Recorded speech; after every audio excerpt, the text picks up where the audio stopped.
having an old money style say about you? Old money style is often called Ivy style or referred to as preppy. And often when it's referred to an Ivy style, it's because it gives a nod to the Ivy schools in the northeast of America, where this style of dressing originated. However, as we dive a little bit deeper into old money styles or old money fashion or old money aesthetic, I think it is very important to note that old money style will flare in different ways depending on what part of the world you are in.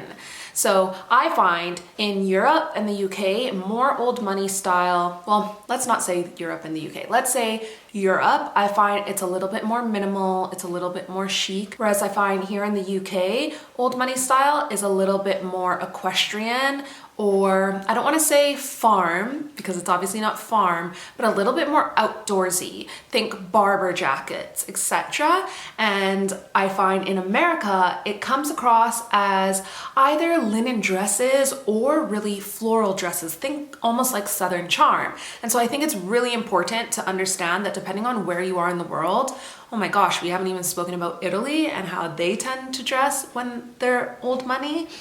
It will differ depending on where you are looking at this old money family. So now that that disclaimer is out of the way, not everyone will have the same old money aesthetic. Let's get into some of the things that we'll notice that will be consistent. This traditional, comfortable, discreet, and elegant manner of dress has endured oblivious to the winds of fashion. It remains a benchmark. Use it as your North Star should you find yourself at a loss for wardrobe direction. It exclusively involves natural fabrics, leans towards solid colors, and will serve you extremely well over the course of your life. I mentioned in a previous video that if you were to adopt this style, not many people will notice how you are dressed. They're not going to notice the brands, they're not going to notice really much about your outfit, but they will always think about you as well dressed. So they might not realize every little detail of your outfit, but they will think of you as well dressed. Recently, I went to an event, and at that event, one of the girls basically said that I dress like a grandma and I pick out grandma outfits. And another girl said she liked my dress and she wanted to know where it was from so she could get it for her mom. And it was really interesting to me because at this event, I could see other girls networking with one another, and they presented themselves in a way that isn't necessarily how I would present myself. However, I didn't go into that event looking for brands to size people up, etc. And I just felt like I lived a real world moment of what I just said there. People wouldn't have said that I was badly dressed, but the event that I was at was with a bunch of other content creators who I find were looking for brands, and you could see them flock to the people that had all the logos or had the it trend outfit for the moment. And it was really interesting to see what I've been learning in this book play out in real time. But the thing is, the way that you dress is going to communicate something non-verbally. So let's look at the way that you will be communicating non-verbally if you choose to adopt an old money style. First and foremost, it communicates that you're confident about your future. Second, it communicates that you are secure enough in yourself that you don't need to grab attention through clothes. It shows that you are independent in thinking and don't need to fall into all the trends of the moment. And it also shows that you are unapologetic about your values. It shows that you aren't just a pretty face or,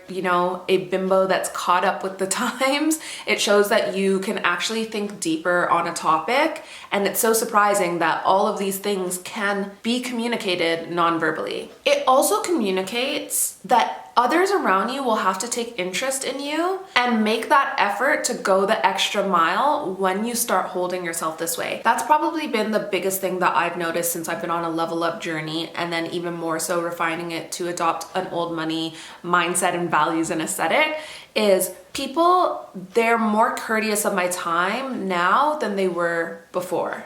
Last but not least, it also shows that you aren't showing up and presenting yourself to be someone's entertainment, amusement, or seeking their approval. Furthermore, you establish yourself as a person uninfluenced by passing trends, someone who doesn't need the latest fashion to prop up her self-esteem. You're presenting yourself as someone with self-respect and traditional values, the opposite of arm candy. All of these things are going to work in your favor as you make a first impression, and as you create an appearance that conveys how you expect to be treated, fairly and with respect. So here's an activity that I have for you. Go to any yearbook, go to any photo album of your parents or your friends, and go review the photos in these books, in these albums.